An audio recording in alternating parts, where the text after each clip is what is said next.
Bursting blues with a laugh in my eye. Shades of wonder got me on a high. We spin stories in purple and gold. Girls got colors nobody can hold. We mix it up, we make it new. Splash it in bold, that's how we do. Running on fun, we won't slow down. Paint the town, turn it upside down. Rush out my favorite traffic jam. Color like a fool, yeah, you know who I am. Dreams on the canvas, magic in my head. Painting out loud, I don't care where I live. Like a fool, splashing wild, breaking the rules. Like a fool, like a fool, like a fool. Every line, every you. Welcome to the dream team, the Brush Hour crew. You, Lord, for steak on my table. Glory to your name for every bite so flavor. Seasoned with mercy, grilled by your favor. Thank you, Lord. Thank you, Lord, for steak. Oh, oh, blessed be your name. Oh, oh, blessed be your flame. Sizzling joy, joy in every mouthful. Thank you, Lord, for steak. Oh, oh, blessed be your name. Oh, oh. Good morning. Good morning. Welcome into the Brush Hour. Can everybody hear me? Can everybody see me? Toss, toss. Welcome in. Make sure that I am being heard. Otherwise, what's the point? Let me see here. What's happening? Okay, let me get rid of this. Get rid of this. Aha. Okay. It is Tuesday. Feels like a Monday. Not gonna lie, my throat is a little worse for wear.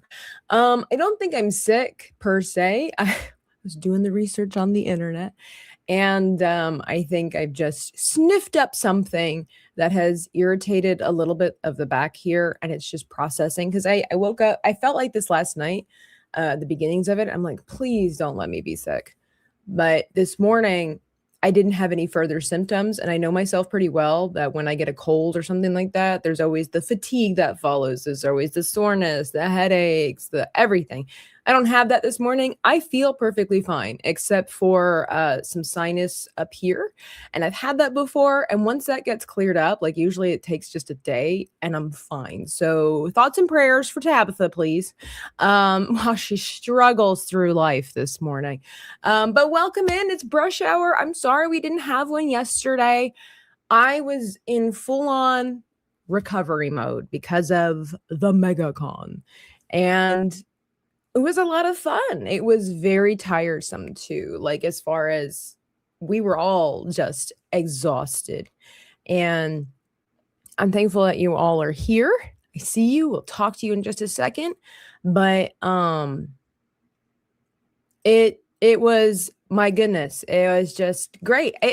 I don't know, maybe because I didn't go Friday, but I didn't feel quite as overwhelmed. I mean, I'm always a little overwhelmed, right? But I didn't feel quite as overwhelmed during the convention as I did last year. It almost seemed like there wasn't as many people this year as there was last year, which I'm pretty sure that's not true. But I think I was able to manage my time well enough that I didn't have, I was okay. I mean, my feet still hurt. And I tell you, yesterday, my back was so sore from carrying backpacks to and fro for like 4 days straight. But it was great. It was great. Got to meet a lot of amazing people. Got to meet a lot of you guys in person for the first time, or for numerous, throughout the years and whatnot. And yeah, it was quite the experience. It was a lot of fun. I thought it would be really great to do a MegaCon haul. The things that I got while I was there, I just love seeing all the different things that interest other people, and especially obviously the artwork and whatnot, because there were so many talented and amazing people there. The last day of convention, I was walking around with Anne from the Rippaverse. We had ourselves a time and a half. Let me tell you. Anne made me laugh so hard. Like, I literally fell to my knees in the middle of the aisle while we're walking Artist Alley. And it took everything in my being to try to get up and walk, because I was laughing so hard because I knew there were like people behind us and I didn't want to upset the flow of traffic, but I could not help it. I don't know if I can talk about like it's kind of was it was kind of like some dark humor just about natural disasters. I guess I could share that where it's just like what if natural disasters had instead of these like, who comes up with these names for natural disasters, right? Matilda, Milton, Katrina. Like I want pet names for natural disasters. And we just were picking the most ridiculous names that you might give a fluffy dog or something like that. And then the stories just kind of built themselves. And it was, I mean, you had to be there, but it was I was dying. I was laughing so hard. I'm like, Anne, I can't walk. I can't walk. Oh, it was so good. And then hanging out with Sevi. Sevi and I hung out in the lobby for a while and just people watched. I think that was on Saturday. We're just hanging out, just watching. And so many, like all of a sudden we really realized how many Pyramid Head fans are out there. Men and women. Like I will say out of all the costumes that I saw during MegaCon, the ones that I remember seeing the most of were Pyramid Heads and Freyan. Is that how you pronounce her name? Freyan, whatever. That anime that everybody talks about that says it's a slow burn. And it is a slow burn, but I have yet to get to the fire myself. And I'm like, why am I watching this? It should not take me 12 episodes to get into the pleasure of a TV show.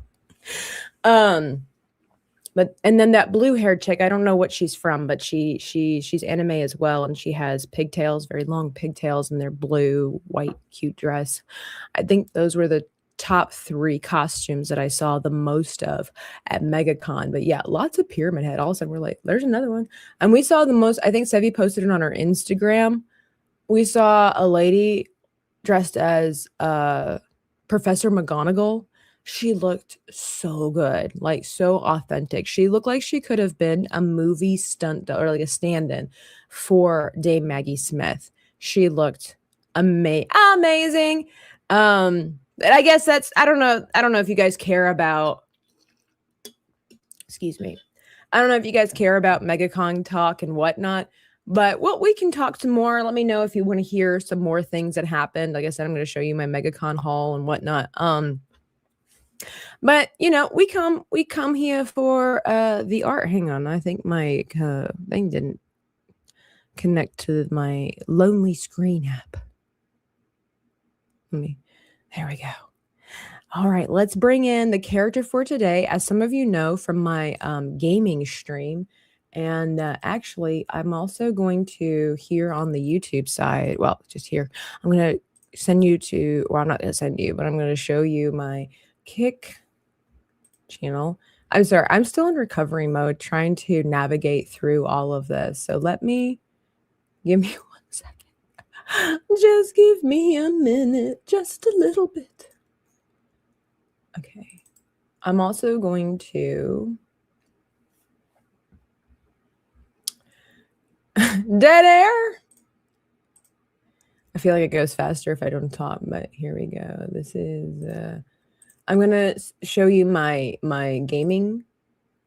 I'm going to pin it in there so that way it's easier. I'll get the hang of this one day. You watch and see. But I've been playing Crimson Desert, and I started playing it last week actually during MegaCon, and I don't know anything about it, but people were hyped for it, and somebody bought me the game, and so I've been playing it. And I've been looking through some of the character designs, and I found this guy, the Stag Lord. Look at him. And he cool. Now, this is, of course, my rendition of it because I always do chibi versions of my characters. And he looked just so cool with the headdress and the ribbons and everything. And he came along actually rather quickly. And I thought, hey, let's get into it. As Anne would say, let's talk about it. We don't have to if you don't know anything about Crimson Desert, because neither do I. But I can give you some of my my hot takes, because today is Tuesday. I don't know how prepared I am for too many spicy takes, but I'm very willing to listen to your spicy takes, your hot takes over mine. That'd be great. So that was another part of my haul, but I'll show you that in a second. But let's first and foremost say good morning to DL, everything in the kitchen sink. Lieutenant, good morning. And then we've got Spider saying, good morning. It was such a pleasure to meet you and having you sign the artwork. Yeah, that's right. So I did this. It's a commission piece right here. Commission piece. And it was fun working with Spider on this one because he was asking for things that I don't normally combine in my art style, but I was willing to try. And he was very gracious and patient with me as I was trying to navigate his vision. And then he brought it and had me sign it at the booth. That was so exciting. Like, thank you. That was so cool. Freddie, good morning. Hair emergency. Never heard of that before. What? Do you not have sisters, Freddie, that you grew up with? Okay. Guys, do you want to know what a hair emergency is? It's when your hair's not working out and you've got to do something really quickly and it's top priority. So, for example, I should have washed my hair last night. I did not. And I woke up rather late this morning because I was just zonked out. And so I woke up and I looked at my hair and I'm like, I can only give you the best. I can only give you the best. I mean, this is one of Tabitha's like iconic pieces of her person. And I got so many compliments during MegaCon for my hair. Thank you. I washed it. I really don't do anything that special with my hair. I wash it, I trim it, I style it. That's about it. But yeah, so with 30 minutes left on the clock while I'm still doing my makeup, I decided to wash my hair, finish my makeup, and then blow dry it and then style it. And that's no small feat. So it was quite the emergency. But anyway, there's Larry Knight. Thank you for contributing to as a patron of the arts, Larry. That steak was for you and so much more. I'm sure we'll be playing another one too as what you donated to the arts. And by the way, over on Patreon, I will be releasing a fun vlog of MegaCon, and it'll be so fun. Show you all the different people I got to hang out with. And I would like to say those that contributed to the streams, I want you to know that I made good on my word, sort of. So let me get through this and we'll talk about it. Grape, good morning. Cavantino, good morning. Oh no, what happened? Give me the tea, Cavantino. What happened? Dish, spill. What happened? Yeah, see, we want to know what happened. Mando, missed the brush hour.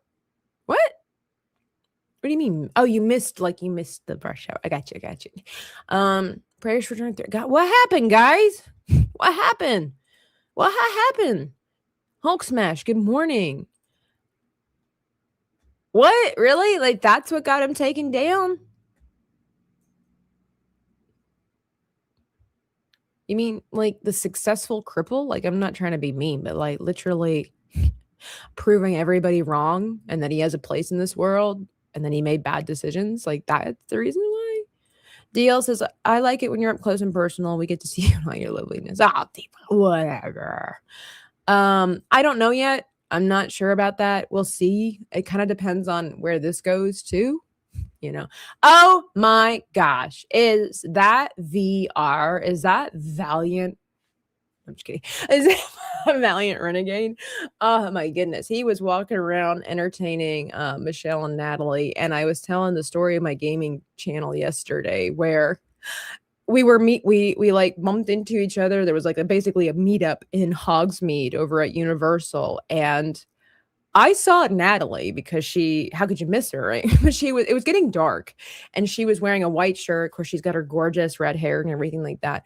I did not see Michelle at first. Like Michelle was wearing dark clothing. She really just kind of blended into the background. So when I turned and bumped, like, give a big hug to Natalie. And then I suddenly, it's Michelle next to me. Oh my God. I did not see her. I did not initially see her because she's got like lovely dark hair and she was wearing a dark skirt. So Michelle, did. So Natalie just like stuck out. It was Valiant. I feel you. I do feel you. T-Rex, good morning, Tabitha. Praying for you. Been a while, caught you live. So yeah, every Monday and Tuesday at 10 a.m. Eastern Standard Time. Thank you for the prayers. All good. Cajun Corey, good morning. We got to hang out a little bit. He got to share his dad jokes, his legendary dad jokes. Let's see, it gets the bubbles has destroyed the world. What are you talking about? And bubbles has destroyed the World Trade Center. I need context. Don't give me PTSD. What is happening? What? Oh, I got you. Okay. See? Okay, right? That would be funny. Like, okay, if you really want to know what Ann and I say, we were like, I lost my grandma. I lost grandmama to pickles in 2026. Like, it's not funny because the death of a loved one is never funny. But in the idea of if we started naming natural disasters, bubbles, pickles, cocoa, being like, we were just taking natural disasters that have passed and being like, oh no. You know, it also it reminded me of Toy Story 3 when the train, like they're playing and everything like that. And the train is going to go over the bridge, but it's like blown up or whatever the case is. And Woody's like, oh no, not the orphans. And all the trolls stick out the window. So we were like, oh, Hurricane Pickles took out the orphanage. Oh no, not the orphans. That's not funny. I died. I was crying. Irish Jedi, free run. Thank you. Thank you. Rumi, there were a lot of K-pop demon hunters. Yeah, this is the rumor that's been spreading. I don't know. Let's see. Did I get caught up? Because we got to get.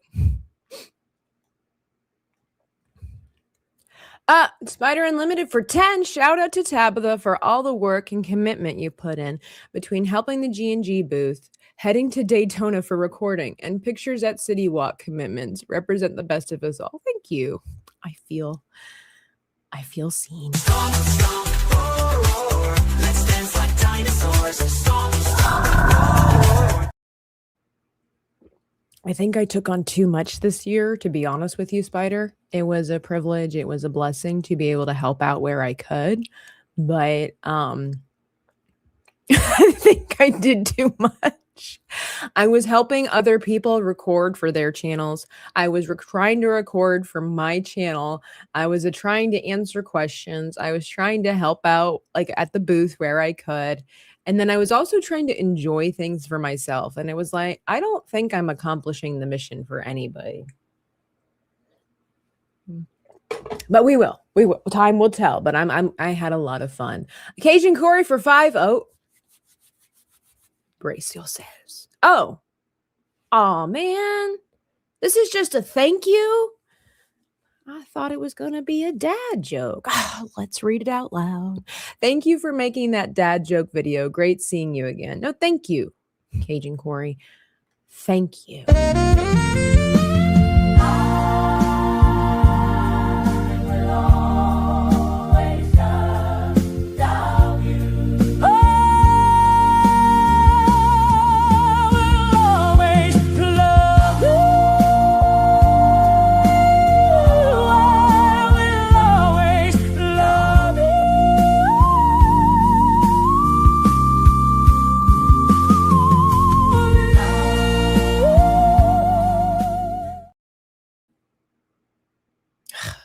Gets you in the feels. I see Captain JPS. J stream went down again. Justice for Jay. Life on Marshmallows. Rizkit. Man, this guy is a legend. Why? He saved Sevi and my life. You don't understand. Saturday, Rizkit, what was it? Was Saturday, right? The ultimate man. He saved our lives. He saved our lives Saturday morning. We'll get into it. Jay play a video of the cornhole player accused of Herder shooting a gun with his numb arms.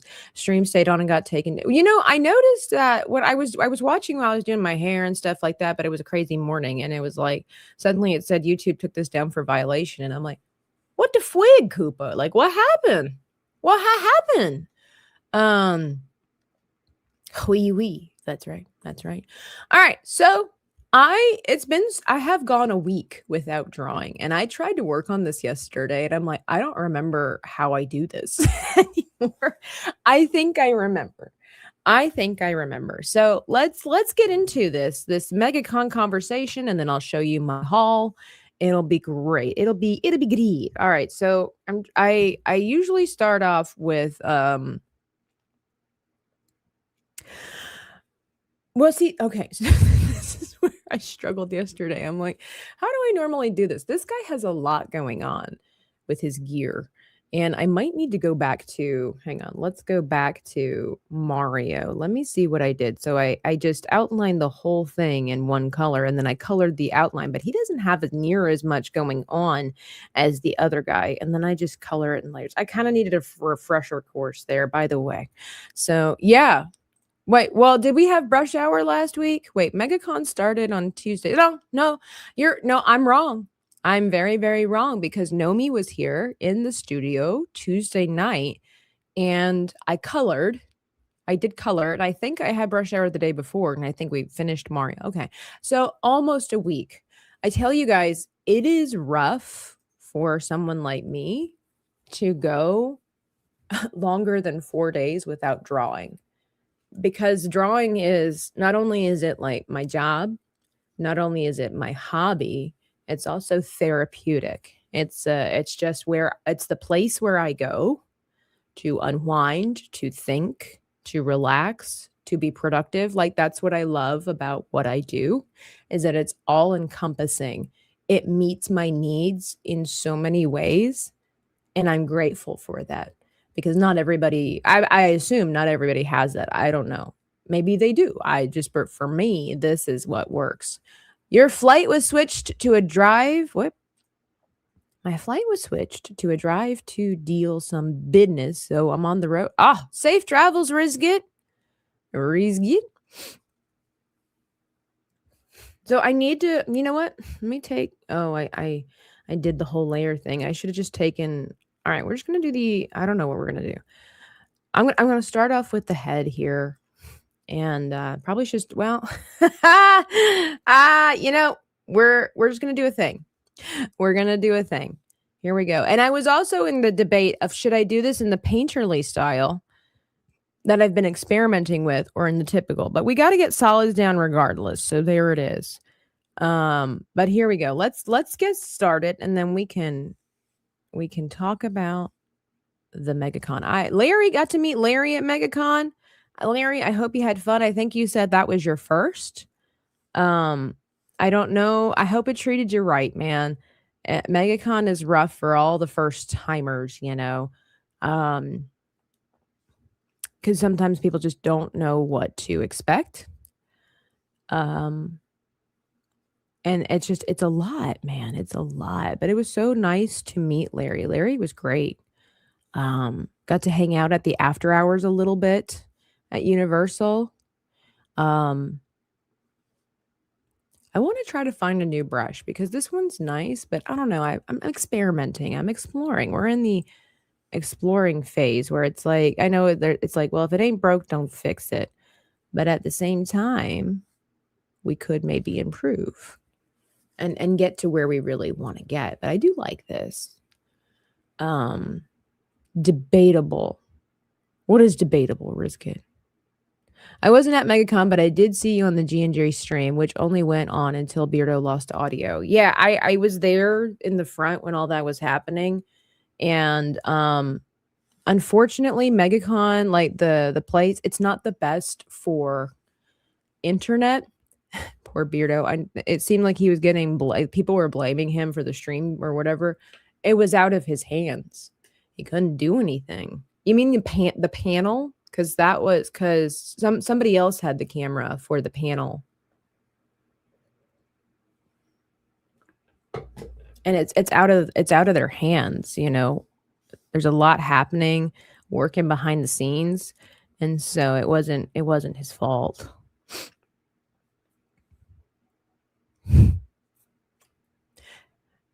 MegaCon first timer here. I feel great besides overused voice box. Yeah. I did find, and I mean, I've said this to people before, but it makes a difference if you are prepared prior to MegaCon, like every morning. Like, I know it sounds really ridiculous, but making sure that you stay hydrated, having a really good breakfast makes a huge difference. You're exerting a lot of energy.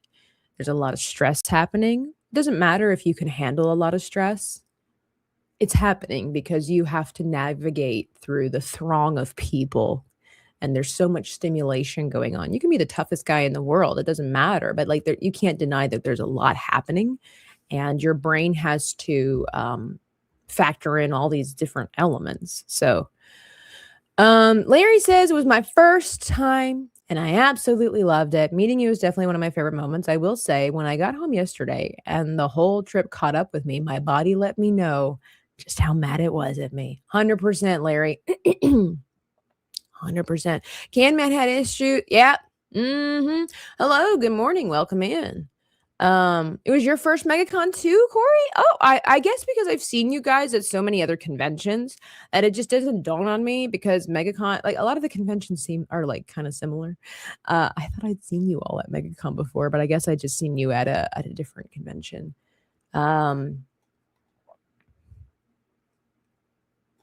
I don't know. I don't know that I have plans for that, but you know.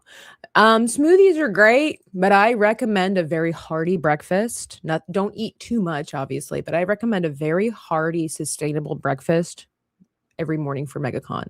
I noticed how different I felt as the days went along. Like the first day, I made sure, like the first long day where I was there, I had eggs, I had grits, I had bananas. And then one day I was living off of half of a banana.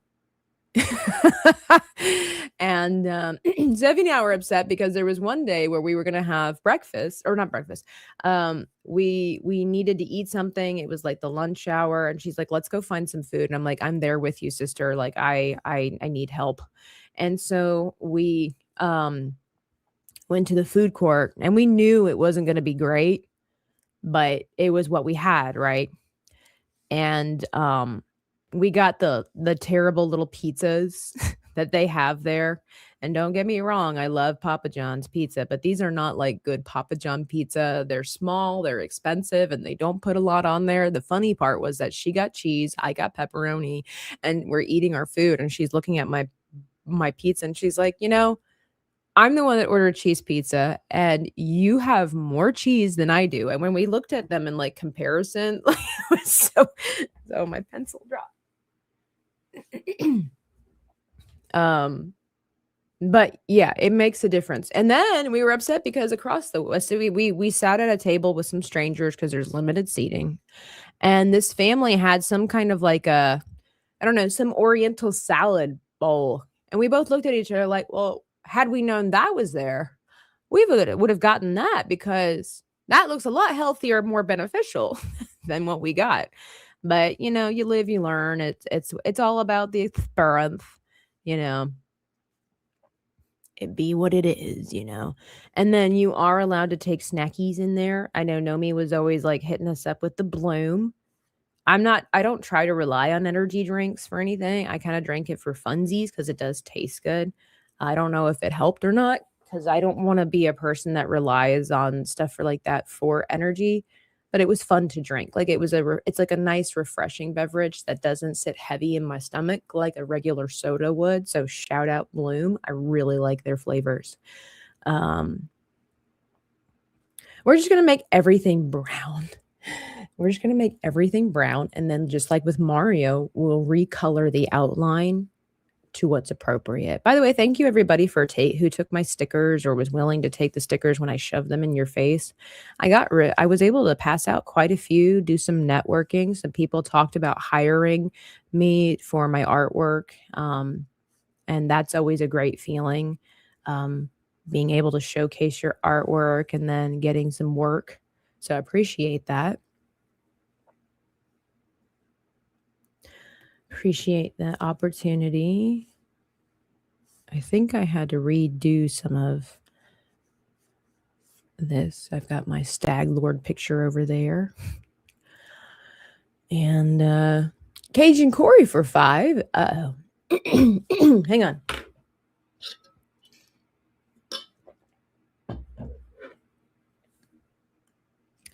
This morning, I was walking down the street and I was hit by a violin.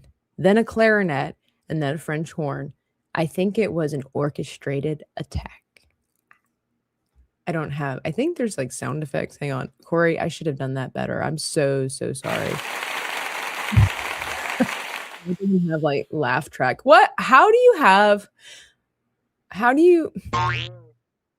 not have laugh track as one of the sounds? That's ridiculous. What do we got going on here?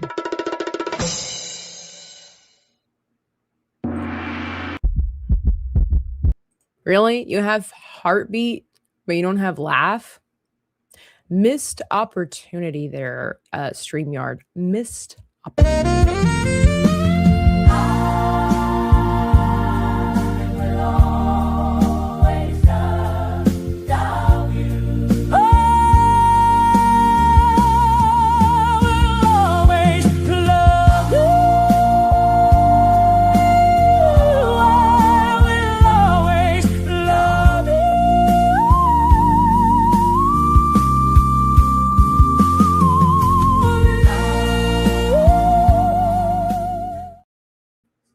YouTube wouldn't let you send the joke you wanted. What? Stephen Young, good morning. Hey, Tabs, I love the hair. Thank you. Hope your day's going well. You know, that's one of my things too. Yep, there we go. Fries. I risk it. It's been on my mind where you were talking about custom fry emojis. And I was like, well, part of me was thinking, oh, what a great idea. And then another part was thinking, well, why would I? Because YouTube already has them. But then I also thought about Kick and how Kick doesn't necessarily have, it doesn't exactly meet our needs in that area. So it's something that I'll have to work on. So thank you for that suggestion. Thank you for that suggestion. All right, we'll get to the eyes here in a second. I guess I need to do the embellishments here. So, all right, Crimson Desert. I don't know if you care at all what my takes are on Crimson Desert. I have like a hot take about Crimson Desert that I think a lot of people share. At the same time, I also have a hot take about the game for myself. And, I'm on the journey. I'm on the road to become a proper gamer girl. So I was like, this is the perfect opportunity. Perfect opportunity for someone like me. Hang on, let me get this done correctly here. Something like that. We'll go a little stylized. It's a little wonky doodle. So Crimson Desert just came out, and for those that don't know, it's like it's like epic fantasy game. I'm assuming it's kind of like I don't know if it's MMORPG or if it's just RPG. I don't know, to be honest. I haven't done that much research on it.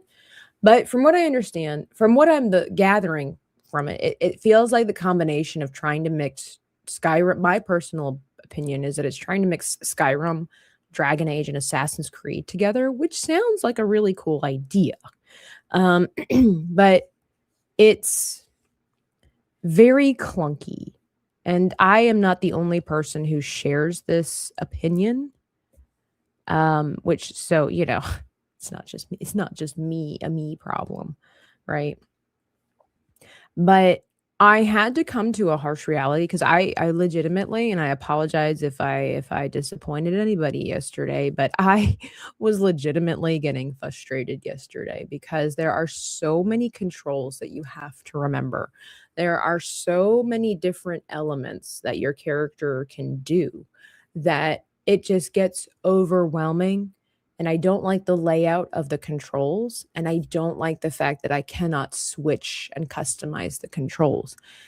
It's just bizarre to me where they put your primary actions on the controller, okay?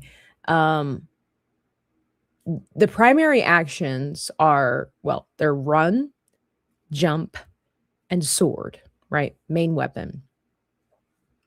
And I agree. I will always agree with this. It doesn't matter how good a game is. But it bothers me. So I was also watching Sevi play it for the first time last night, and I was laughing because everything that and now she's a much better gamer girl if you want if you want to quantify things.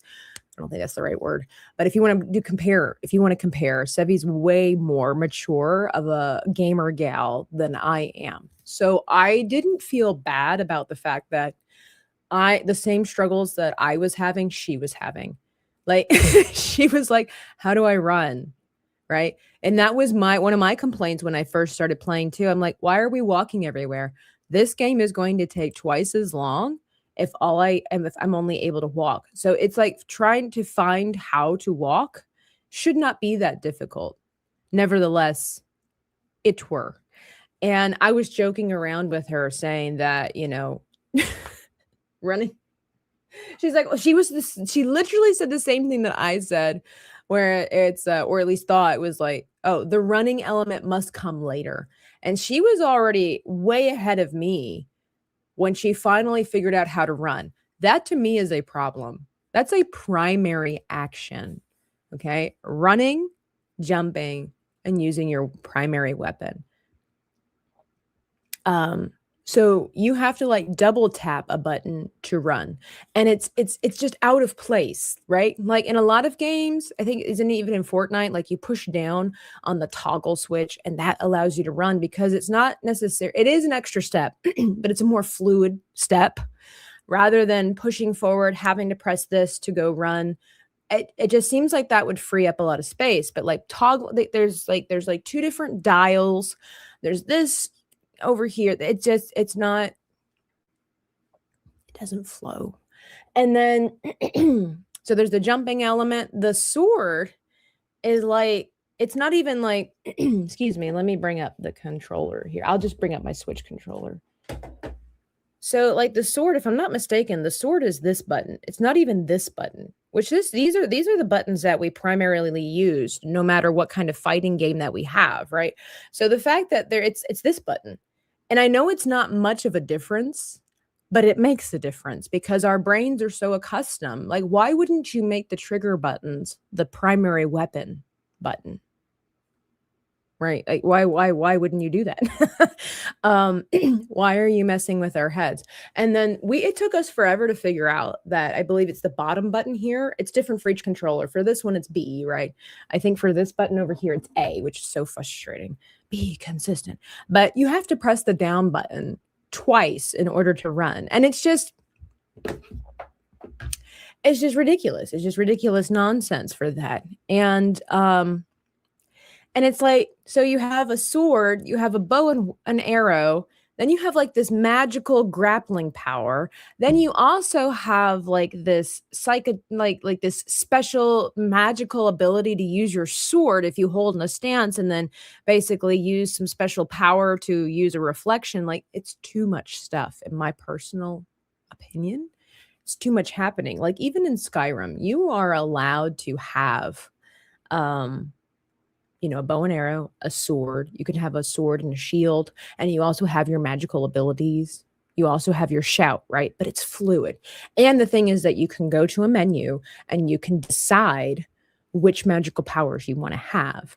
It's just too much stuff, right? Like you can't have a sword, a shield, and a magic power. You got to decide sword and magic power. Like the buttons, the everything. So that's my personal problem with this, but I will concede that I was more of a casual gamer, like simple games like Fortnite. It's been a while since I've played a more in-depth game. I think a lot of people saw my struggles when I was trying to play Assassin's Creed Origins.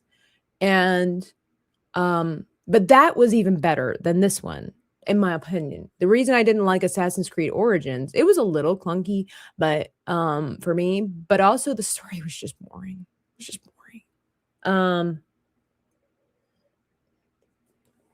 That's also my problem with Crimson Desert at the moment. I'm getting better about it. Like I said, I had to concede the fact that I probably need to be readjusted to this type of gameplay because it's so far out of my wheelhouse currently. Like I've just been playing, you guys see my streams. I primarily am playing Golf with Your Friends, Escape the Back Rooms, Carry the Glass with Sevi, Sometimes it was doing Mario Kart or whatever. It's been a while since I've played a more in-depth game. So I had to acknowledge the fact that I might just be playing a more a casual gamer level. And I just lost the familiarity because I mean, like, even with Dragon Age, you do have quite a few options that you can do. My problem, so I concede that, but I still stand by the fact that it's really weird the way they've set up the controls. If they could change it and modify it where the controls you can lay them out differently, what is works best for you, that would be great. That would be really, really great. But they don't unless they have it and I didn't find it. I tried looking for it, couldn't find it. Um, but but I don't feel bad because a lot of people, it seems like, were having the same struggles that I was having. Sevi did tell me that she had fun with it. And I think that was the other thing too, because I wasn't really giving myself space. I wasn't saving space for myself to have just fun with the game. Right. Because I have so many games that I have to play and that I want to play. I kind of was like, let's do this run through. Like, let's just go through it quickly. And I'm like, but you're meant to enjoy this game. You know, you're supposed to find stuff and you're supposed to create your character. I think that's the other part that's throwing me off. I do love a good customization game. Sorry, my nose or my ears got plugged. I think I'll do these later. Yeah, I think those embellishments I'll add later. I do. So the storyline is a little bit off for me too. I think it's very janky in the beginning. There's a lot of cutscenes. The flow of the story doesn't go well. And I'll be honest, the character's not interesting. And a lot of times in games, you get to customize your character like at the beginning, but I guess it depends on the game because, like in Dragon Age, Mass Effect, Skyrim, the games that I will always hold any kind of game to a standard to, you're pretty much doing it off the bat. In Skyrim, you go through a cutscene and then you get to modify your character. But I was hoping it would have that element. It's not terrible because, like in Assassin's Creed, you don't change your appearance. You just change, like, as far as your face, you just change this. But the character's not even like that interesting in my opinion. Cliff, I think his name is. The story is just weak at the moment for me. Like, it's not captivating at all. I don't think so. There's too many cutscenes and it just doesn't flow right at the beginning. And then, but I'm like, let me give it a chance. I know that Sevi told me when I got the game, she was like, there's the concern that they were overhyping the game, like over promising the game. And so people were concerned that it was going to be not good. And they've already had to have a patch. And excuse me, I'm so sorry, coughing in the mic. And while it's really cool and a blessing that we can do things like that, like offer patches and whatever, I just think that's a weak escape. I think this is my hot take for today. I think it's a weak escape that you've had years to plan out and process this game. Creating video games is now down to an art. It's not down to a science really anymore like it used to be. Like it was all trial and error and let's figure out how to make this work. No, come on. We've got enough. We've got enough time, energy, and experience and knowledge to know how we should be able to structure a video game well. I don't buy this out of patches. Patches, okay, you can have patches where it's like, well, there's a glitch in the waterfall and there's this, but I just, at the same time, like, what happened to the days where you don't really, I mean, some games I know they have it, whatever, but it's like, I feel like we're just banking on patches. And I'm not really okay with that because you should just be doing well. It's a blessing and a curse. Like, it's nice to be able, let me get this real. It's nice to be able to fix things as you go. Because we're human, not everything's perfect. I get that. But it's just like, you literally dropped this game And then what was it? 4 days later, less than like 4 days later, you had to have a patch. That doesn't give me a strong sense of confidence in the rest of the game. That's just me. I'm no proper gamer, but I look at it and I'm like, really? Really? We're 4 days in and we already having problems? I don't know. That just it kind of bothers me. Let me see. You're a much better gamer than you think. Ah, come on. Can you button map yourself to change things around? Yeah, that's what I was looking for. If I can, then I haven't found it. But I was looking and I'm like, this sucks. I just really want to change at least the running button, you know.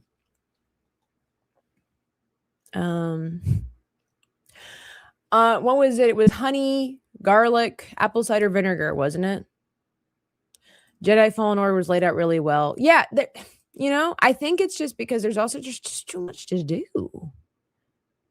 So the graphics, I was saying in my stream, the graphics were not really that impressive. They were actually looking rather weak. But then I was watching Fear the Beardo, and then I was also watching Sevi play the game. And I'm like, I must have to mess with my settings. But that bothers me too. And I know things are more advanced now, and we kind of have to customize. And I guess that's good because depending on the type of stuff you have, you can customize it to what works. But I'm like, I just kind of miss the simplicity of like you start the game and it works. Like, that would be nice.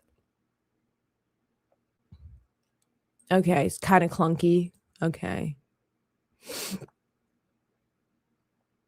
See, I understand that and I appreciate that they're listening and working on patches, but they shouldn't have to rely on that, in my opinion.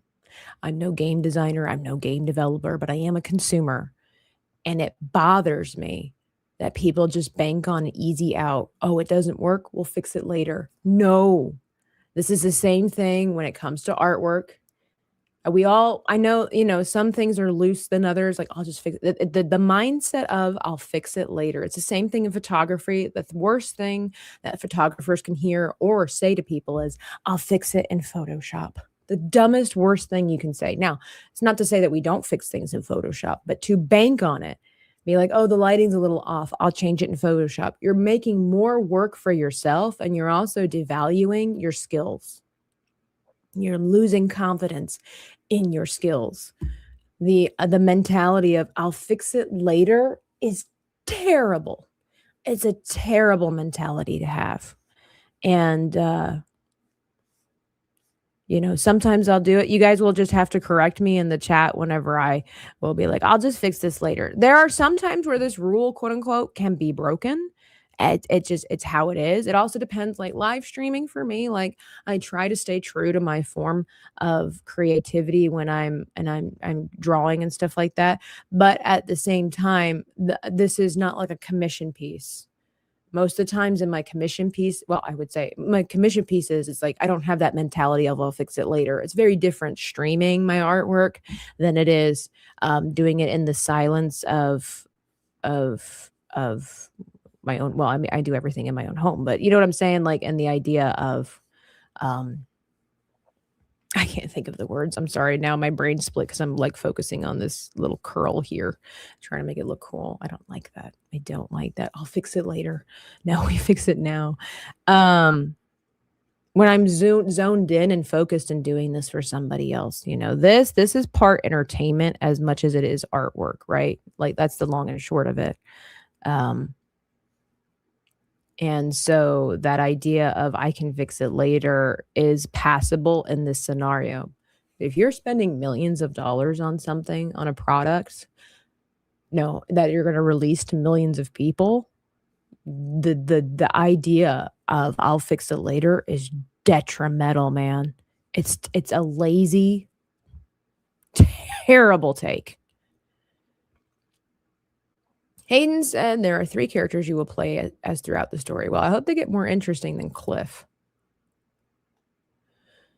See, I agree with you. Mark it down. I agree with Cajun Corey.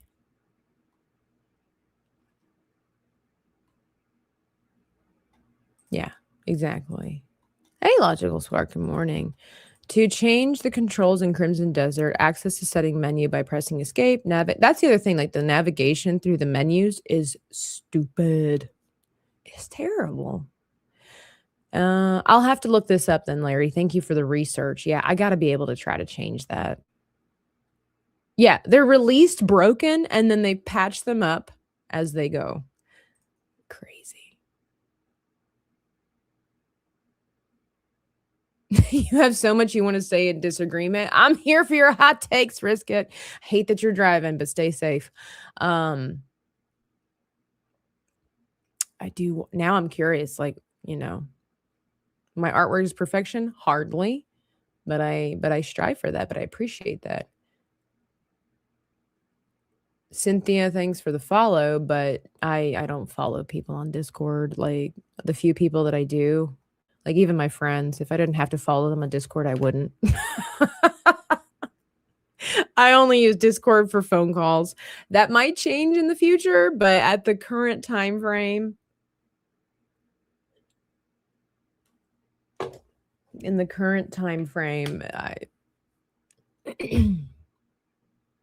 I could stay here. Well, I mean, I am here. I don't know that I like this beard. So sometimes in artwork, when I talk about fixing it later, to me, there's a difference between postponing something and like thinking it through versus releasing something and then saying I'll fix it later. So for example, I'm not entirely satisfied with this beard. Okay. But I want to give it time I want to give myself some time to think. Like, how am I going to change this? What does it need to look like? So I can say that I'll fix it later. But the difference in this mentality of me fixing it later is that I am not releasing it to a client. I'm not releasing it to the masses, right? So because that would look very foolish on my part. This is how I am with the games, right? Okay. Hear me out. When it comes to gameplay as versus artwork, how foolish would I look if I released a bunch of my artwork for you to buy, which you can on my store here in YouTube? If I would release a bunch of my artwork and then the next stream, and then, like you guys are interested in what I have to sell, you're like, I want to buy that. When you release it, I'm going to buy it, right? And I'm so excited about that. And then I release the product to you and you buy it. And then I say, hey, really quickly, so sorry about that. 4 days later, I'm like, I didn't like, or something didn't work, or it just didn't look good. I'm going to fix it and then put it back up for sale. And if there was a way for me to send it to you modified, and then I saw something else that wasn't quite right, and then I sent it to you because it's like, oh, here's another modified version. That is not a good look. It does not give you confidence in my skill levels. It also feels like the art that you purchased was just half aid, half donkeyed, as they say, where it was like, I just didn't take the time to put the quality and the thought into what was happening. You can go into the complexities of computer software and programming and stuff, but this general idea is the same. Take the time to figure things out. There are a reason why there are test gamers and all this stuff like that. I don't remember that, I don't remember people complaining about Sonic the Hedgehog. And yes, I understand games are more expensive to produce. They take longer to make. They're way more complex than Sonic the Hedgehog, of course. But at the same time, take your time in creation then. Don't put out a product that needs constant upkeeping, right? Like don't put out a product that constantly needs upkeeping. Not every game is like that, I understand, but I will also concede that I don't know what all it takes when it comes to creating video games, but I do understand the idea of business, that when you put out a product that does not perform well and needs constant modification, it causes people to lose faith in the product. It doesn't matter if it's computer, it doesn't matter if it's a TV show, it doesn't matter if it's my artwork. It's the same idea as somebody putting out a TV show and it's like, well, this episode didn't make sense, so we have to make it make sense in the next episode. We'll fix it later. No. You've got to think it through. You've got to practice. You've got to modify it before you mass release it. This is why there's study groups. This is why you have your testers. I understand that, again, creating video games and everything like that, there's so much more intricacy than just, oh, it's a product. But at the same time, this is, again, what your testers are for. This is what your beta testing is for. If it's a beta test, that makes total sense, where it's like, oh, this didn't work and we had to put more patches in it. But you released it as a full-on product. And that's where I have my problems with games like this, where it's constantly needing a patch.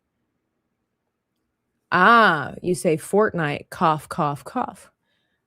I will say the same thing. I will say the same thing. I stand by it. Like, why does it constantly need a patch? Now, again, in my limited mindset, my only thing that I could think of in the difference between Crimson Desert and Fortnite is that Crimson Desert, from what I'm understanding, is a completed game. Fortnite is a online game where numerous millions of people from around the world are playing it. And so I'm understanding that this kind of information can flood, I don't know the right words, guys, flood the company. Essentially, I just use that for what it, and they have to, and the system gets overwhelmed by that. This is what I'm understanding. Meg, I could be totally wrong because I don't know all the information. But Crimson Desert's supposed to be like a completed game, right? Like it's a completed game. I know there's a difference between DLC and patches. Right? There's a big difference between DLC and patches. And I'm going to have to assume that there's a big difference between a completed game versus a game like Fortnite that constantly gets updated with new outfits and cars and new music. I would think that would be the key difference. But again, I'm no expert in this. Fantastic is, of course he is. The complexity of configuring software to work with all the different PC hardware options in the firmware involved is vastly underestimated by people versus consoles with the same hardware. This is why I'm saying, like, I can only speculate from what knowledge that I have and the conclusions that I draw on. But regardless of my lack of knowledge, as a consumer, in my ignorance, this is what I see, and this is what I don't like. I might have to live in my frustration with this particular area because I don't understand the complexities of the firmware, the software, all that good stuff. But nevertheless, as a consumer, regardless, as a consumer, I have a problem with a game that, like Sevi was saying, was really hyped up and then 4 days later requires a patch. I have a problem with that.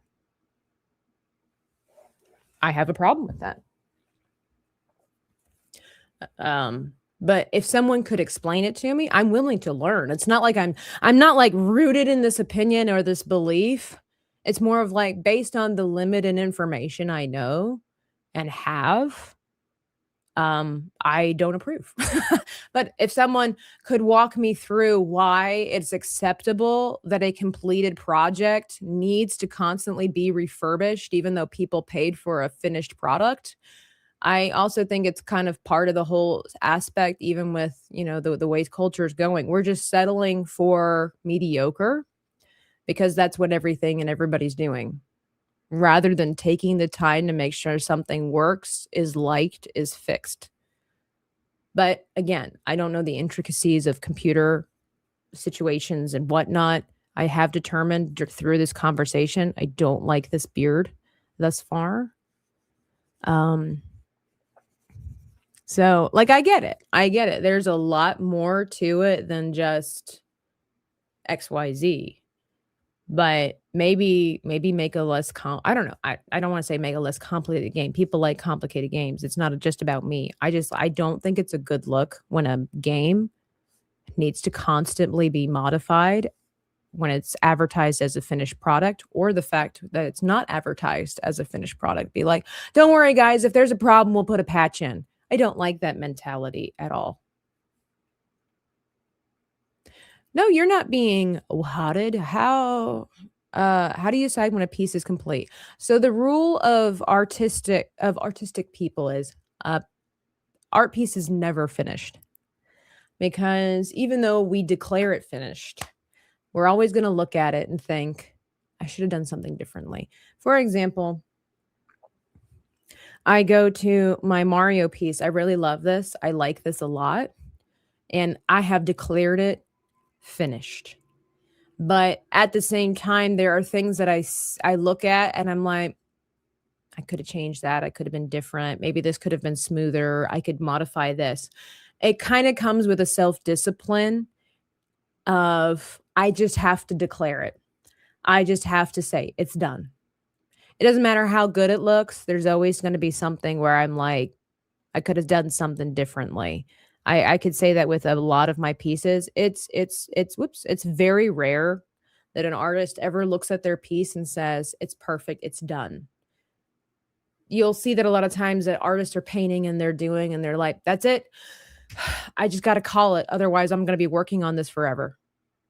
It's kind of just a self-learned, self-disciplined kind of situation. An artist's work is never actually complete. That's just like the general rule. We run into hardware software incompatibility issues at work that make no sense. Sometimes one brand of memory doesn't work. Yeah, that's what I'm saying. Like, fantastic. You have a better understanding of this, I'm sure, than I do. And so I try to always make sure that I'm willing to learn beyond what I know so that I can make better and well-informed opinions and beliefs. I still, again, no matter how complicated things are, and I allow for, human error, I'm not like saying I'm against patches, right? But at the same time, I think we're banking on them too much. I think my general hot take is that we are relying on them way too much because it's just an easy out, right? Because you think about it, rather than the company saying, yeah, we probably should have pushed this back another 6 months to make sure everything was working correctly. It's just like, well, let's release what we have, even though everything seems good, everything seems fine, and we'll just release it and see what happens, and then we'll put a patch in. However, I do understand this where sometimes you can't know until you release it. I understand that and accept that as well. Sometimes you just never know until you release it. So I believe in a world of both scenarios. Sometimes it's laziness and sometimes you just don't know until you try.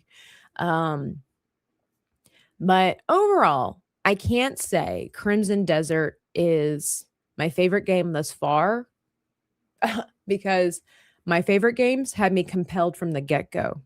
This one, I'm having to make myself believe that it's going to get better. But again, I also concede that it's been a while since I've played a game like this. And it could be that I'm just not accustomed to this style anymore, and I have to refamiliarize myself with it. I'm not an arrogant a-hole that thinks that my opinions are all the best opinions. I'm not. I have opinions, and I'm willing to learn so that I can put a patch on my opinions and modify them. Larry for 25. Crimson Desert reminds me of Cyberpunk 2077. Several years in development and yet buggy at launch. That's when I guess I don't know. I think it's also when I compare it to other games. I'm not saying my games that I've played, I've never had a patch with them, but I feel like it's always just so overly used. But it doesn't matter.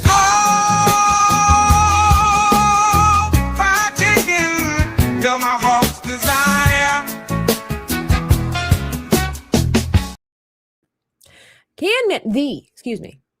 Put some respect on it. The Can Man. You're right. It's laziness. They just want to get out there and hope we buy into the hype and accept it. All of the game issues are things that they could have been tested.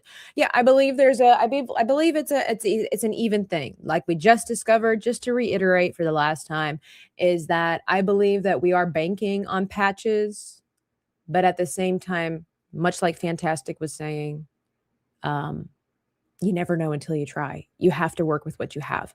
So, best of both worlds. Can two things be true at the same time? Before Legend of Zelda was released worldwide, it was on a disc system on Famicom by Nintendo Japan. It got updates before it was put into cartridge and changed in distribution to prevent piracy. I have on good authority wait. I have on good authority while he is always fantastic, he is not always sarcastic. This is true. This is true. I have more bug issues with remasters of older games than the newer ones. Yeah, so it's like leave it alone. Like the remaster, I don't know how. That's a whole other conversation. Yeah, there are companies that they create deadlines for themselves, and to save themselves from the embarrassment to say, "Oh, we didn't finish it in time," they just release. And I cannot give you an example because I can't remember the names of them. I remember that happening, and I just wish it's terrible because my opinion really has no validity to it because I cannot give you a proper example, even though I have it in my mind. I just can't think of what the game is. That has happened before, where it's like it's hard. It's hard to be humble. It's hard to be humble. All right, I'm not sure what to do with this beard. We're going for it, There, it's better. It's fine. It's okay. He's got like this furry thing. I got to be able to distinguish the beard from the fur because like he's so for those that don't know, he's wearing this headdress and then the fur does come down over his head and then he's got like these little things here and then it's the beard. So I'm sorry, fantastic, but sometimes you're a nice guy. But you didn't hear that from me.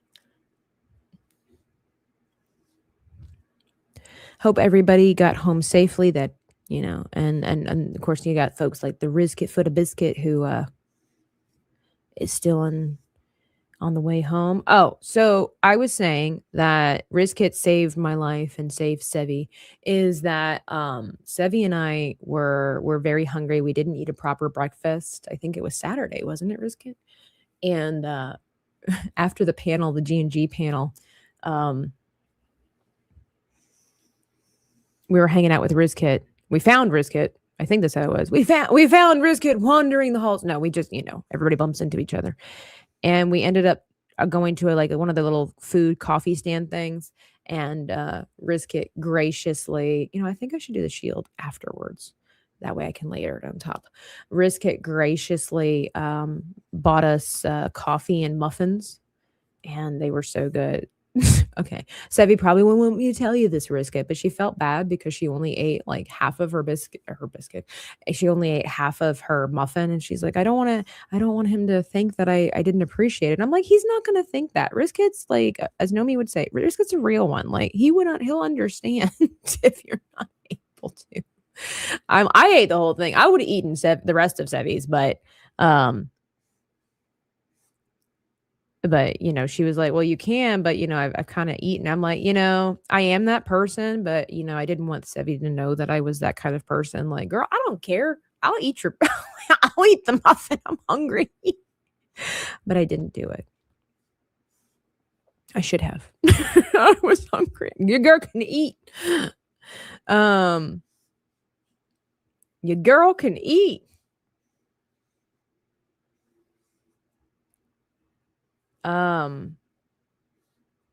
But no, it was so good. Thank you, Rizkit. I'll be sure to tell her. I'll be sure to tell her I was wrong. Rizkit really did take it personally. This is the Stag King. Stag Lord. Hang on. Stag Lord. I have yet to come across this guy, but I saw him when I was looking up for characters for Crimson Desert, and he was the most interesting person that I saw. I thought it was really sad that the main character wasn't near as interesting. And so, I was like, well, villains. It's always nice to draw a villain. So here we are. See you later, Stephen. Thank you for hanging out. Tabitha was so hungry, her backbone was rubbing up against her stomach. You say that a lot, great. You say that a lot. Muffins are just cousins of the biscuit. Kinda. I do love blueberry muffins. Like, I'm so grateful they were there. I was going to get something else. And then I heard Sevi say, I'll take a blueberry muffin. I'm like, I want a blueberry muffin. I love blueberry muffins. You know what? I love them more than chocolate muffins. I do. Somebody had to say it. Oh, hello, button, work. I love blueberry muffins. I'm not always hungry, but your girl can eat. I do love a good food. I do love good food. I love bad food. Just people ask me, what's your favorite food? I don't like to be hungry. Like, that's just my answer. I have too many foods that I love, but the short answer is I just don't want to be hungry. I would make a terrible peasant.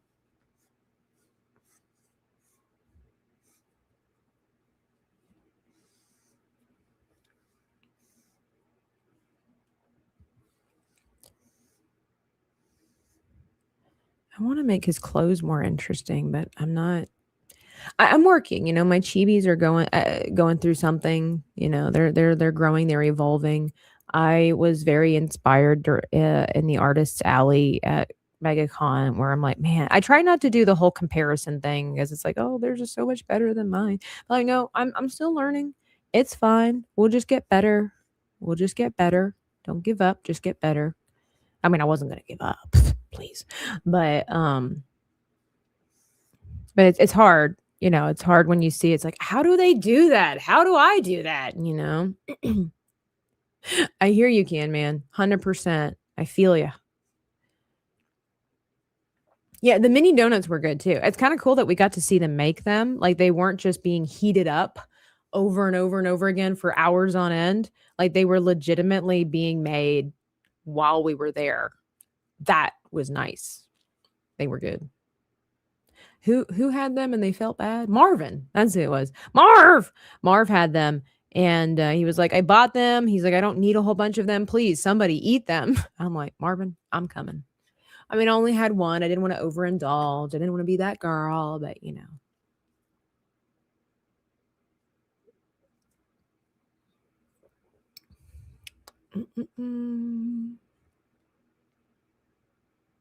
She would have risked it if it was a biscuit. That's right. Oh my goodness. Those dang donuts smelled so good. I was standing next to them when they were making a batch. I gained 3 pounds from the smell. Yeah.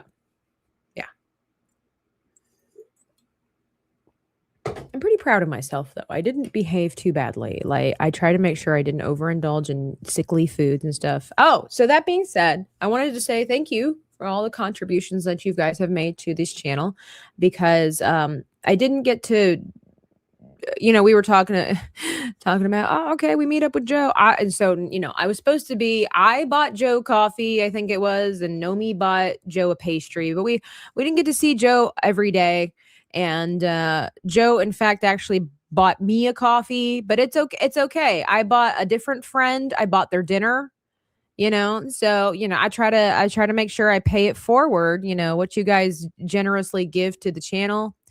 And super appreciative. Thank you for being able to, or like for supporting the channel so that I can help and hang out with other people. And I paid for parking. And it was nice. It was like a nice back and forth. Some of my friends, gave me some gas money because I was chauffeuring, which was not necessary, but it was like, oh, you guys, that's awesome. So then, it's just kind of funny when it comes to friends where it's like, okay, I paid for parking and then you bought me a coffee, or I bought your dinner and then you bought me some stickers. Like, it's just so fun. It's so nice, being around people that, we don't take advantage of each other, like we'll take advantage of each other, but we won't take advantage of each other. But no, thank you all for contributing and supporting the arts over here, because it doesn't just affect me, but it affects the people I'm around, so that we can all have a good time. And I'm super grateful. I'm very appreciative. Thank you. Speaking of which, Rizkit, he was like, with all that conversation, we need the sweet spot. Only $1 to hit the sweet spot. Only $1 to hit the sweet spot. Sugar on my finger, glaze on my chin. Cheeto deep fry. Only $1 to hit the sweet spot. Couple pennies in the cup, crumbs on the floor, crumbs on the dash, crumbs on my shirt. Give me sprinkles, give me jelly, give me plain. Only $1 to hit the sweet spot. Only $1 to hit the sweet spot.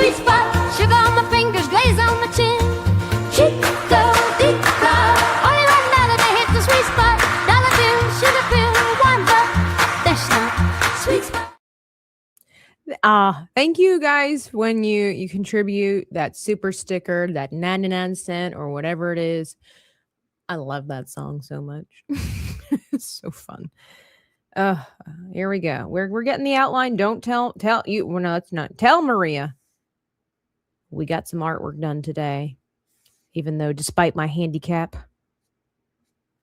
I want to make sure we were going to do our MegaCon haul. Let me take a really quick break after these messages. Let me show you the amazing things that I got at Le MegaCon. Some of this will be part of the vlog and whatnot. But okay. This right here.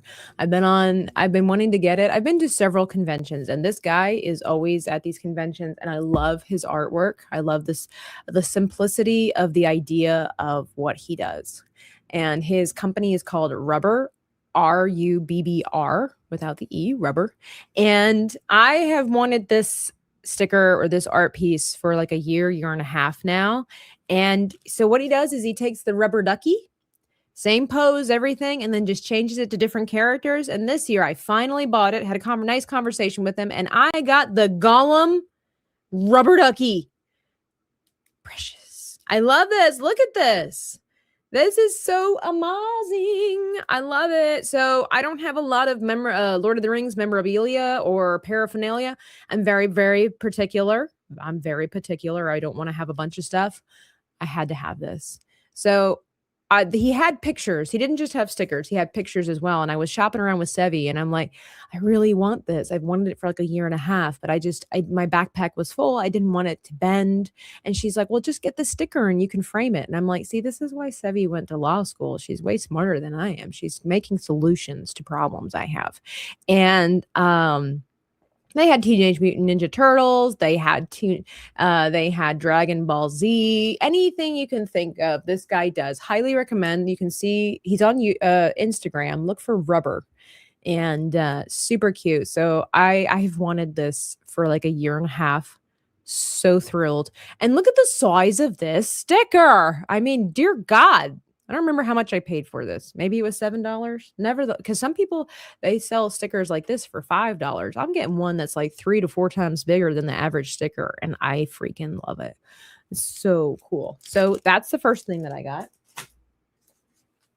And then speaking of stickers, Sevi and I were like finding all kinds of amazing things. But I got K-pop Demon Hunter stickers. Of course I did. I had to. I really wanted to get the group, but at the end of the day, I really love Zoe's, but I love the sticker version of this so much. I love the colors, and I bought it for inspiration, honestly. And then, of course, I did get some Abby. I thought this was so cute. The soda pop with Abby on it. Oxusu iced tea. I guess that's corn. I don't know.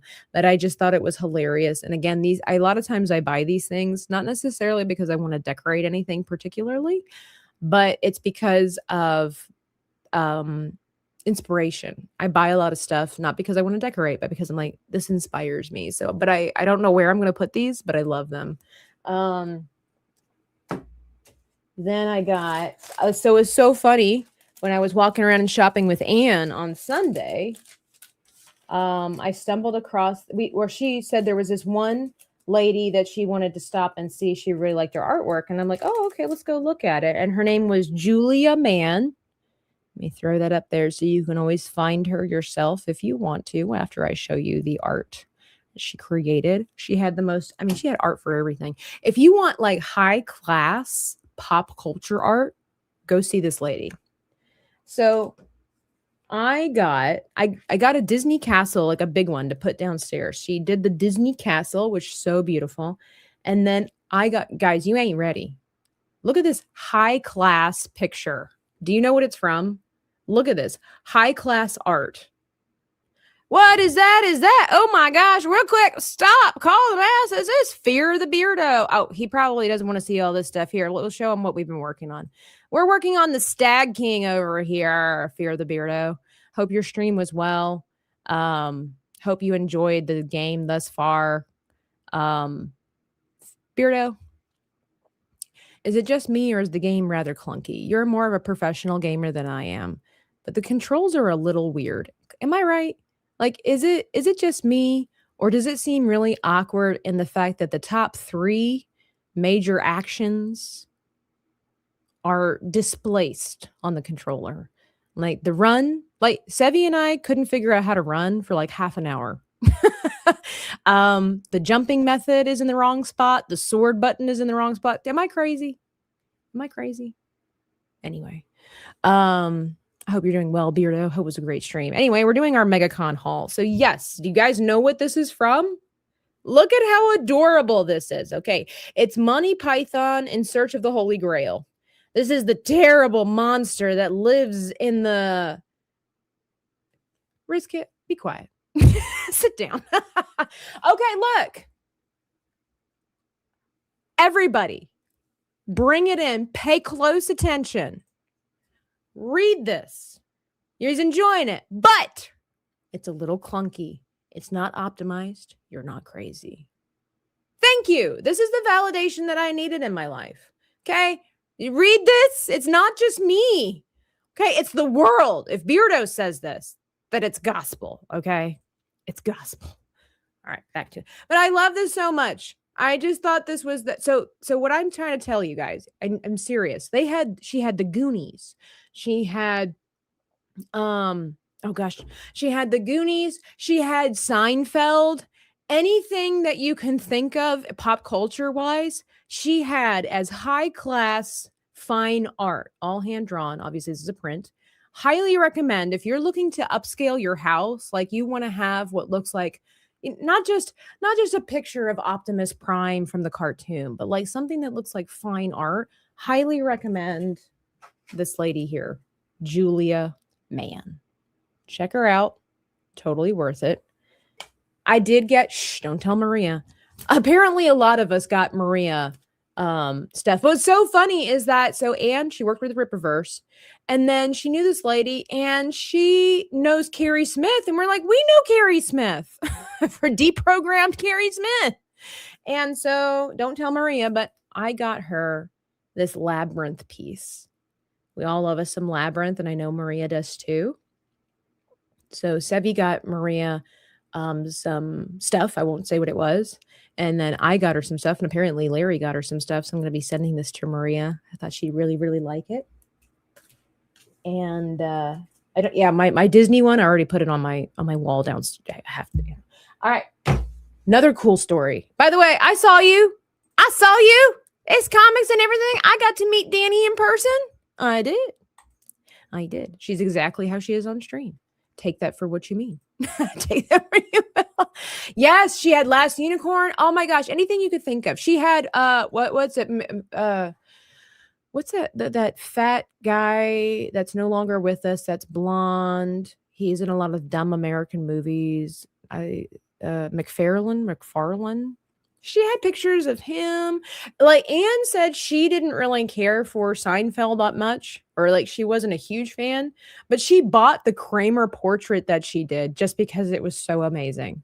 But then I got this, and this will be part of the vlog as well. There's a whole story behind this, and I guess I could just share. You can see the video later on, but I got this for free. We ended up talking to this guy. He had a booth with nothing but Stitch merchandise and artwork. And we just got to talking with him, and I was going to record him, give him a shout out and all this kind of stuff. And he was like, would you like a piece? Would you like it for free? And I'm like, yes, that would be great. I'm like, really?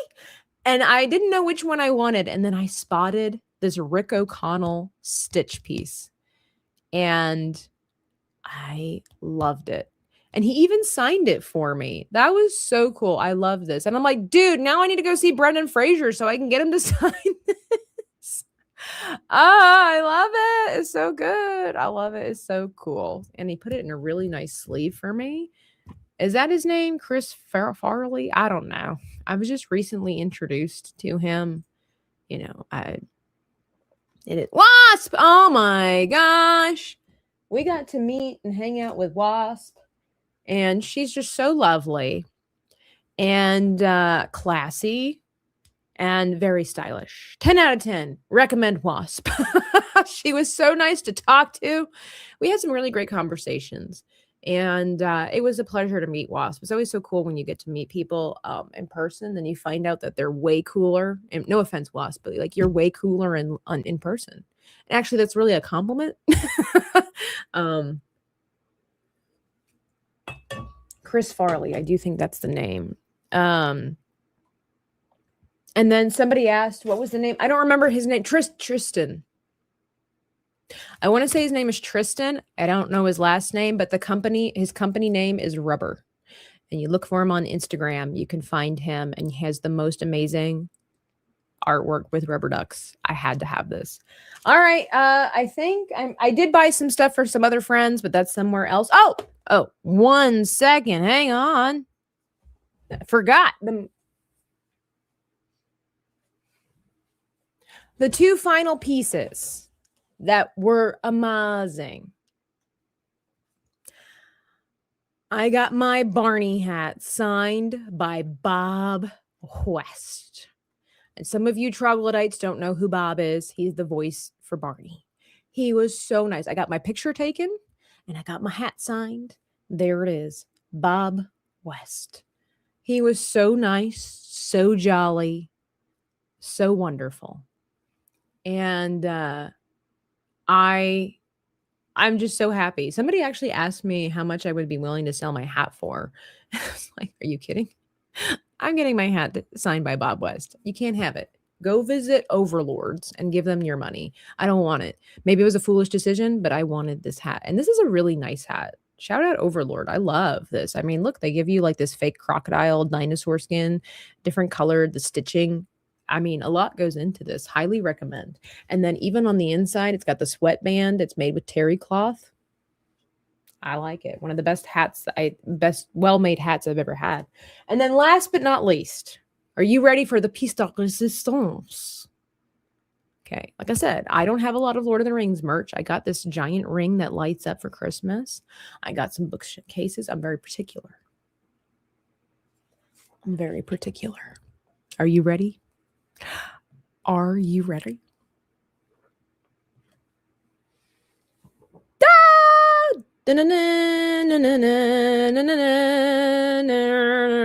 I got Orlando Bloom, Legolas, the Prince of Mirkwood, to sign my piece. And he was really, really nice. They were very behind on their scheduling, but nevertheless, the fans got serviced. And for the fans, it was so great being able to meet him. I stood waiting for 3 hours to get this piece.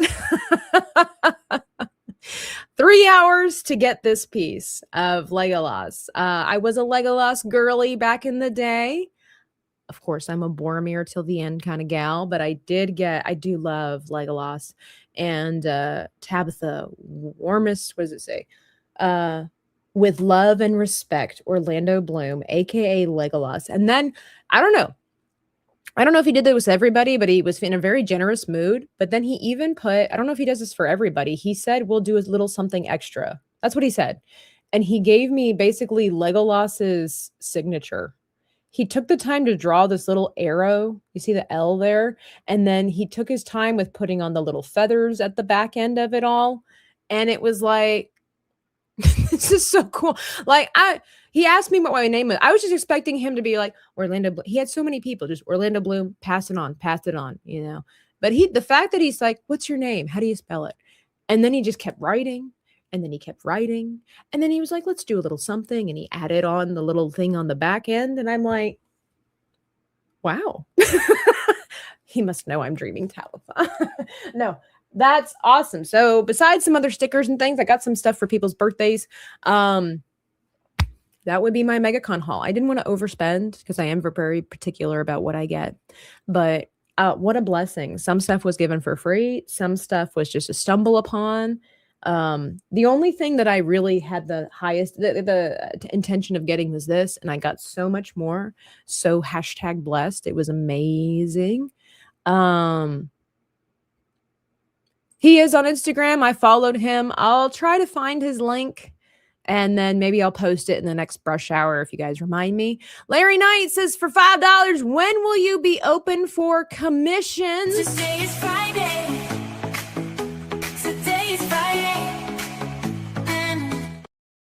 So since today is Friday, I will be open for commissions on Monday. No, I'm just kidding. Larry, I am still finishing up previous commissions, and so I've been telling some other people who have been asking about my commission openings. I will be available in April. It looks like if I stay on the proper trajectory, it looks like I'll be open for commissions in April, which is not that far away. So you've got a couple of days. So I've got like almost like a week if you were going to go by days. I've got about a week before I'm open for commissions. I will let people know for sure, but it looks like I will be opening back up for commissions in April. As of right now, all my slots are full, which is such a blessing. I did get to give one of my commission pieces to somebody in person because it was actually a hand-drawn commission piece of Power Girl. I'll be releasing a photo or a picture of that at some point. It was really great to be able to draw that with pencil and marker and everything like that. And it was a great way to advertise. I'm like just walking around, look like I bought stuff, and people are like, oh, that's so cool. You've been shopping. I'm like, no, I drew this. I'm hand delivering this commission to one of my clients this morning. So that was really, really cool. And thank you so much. Dreaming Tabitha, did you see? Oh, of course. He was working the booth there. And it was pretty neat to be able to see him as well, seeing all the kinds of the celebrities, But I gotta go, guys. Yes, for real, Risk It. Like the way that my brain works, like this is one reason why I needed a break yesterday is because the way, I don't know if it's just being a female or if it's just because I'm an INFJ or whatever, it could be the combination of both, but it's like having to process all the conversations, all the noise, all the fun memories. Like I need a journal today and write it down because I feel like my brain is overloaded with memories and I just haven't taken the time to process them. But yeah. ORB. We missed you, man. We missed you. Good. You've got okay, that's what April. First come, first serve. Hit me up. And I'll catch you all there. For those that are just now joining, we were working on the Stag Lord from Crimson Desert. I haven't gotten there yet, but I thought he was one of the most interesting characters I've seen. It's going to be great. We're going to be great. I might do more gaming later, depending on how my throat is. But I do have to get to work on the commissions that I have today. And I have to do some vlog editing, all that great stuff. Yeah. So I will maybe see you later. Thank you for being here. Please be sure to hit the like button on your way out. You all are amazing in my life. And yeah. Oh, yeah. Yeah. Canman was there. That was your sister, correct? She was passing out the chocolates. It was great. It was great. Alasia, good to see you. You were exploring photos. Oh, you take photos, right? But thank you so much for being here. Somebody pre-ordered some steaks. So we're going to close out with the most amazing gospel outside of the gospel, guys. Thank you so much for being a part of the dream stream. We'll catch you next time. Maybe we'll have a surprise dream stream. I don't know. No promises. You, Lord, for steak on my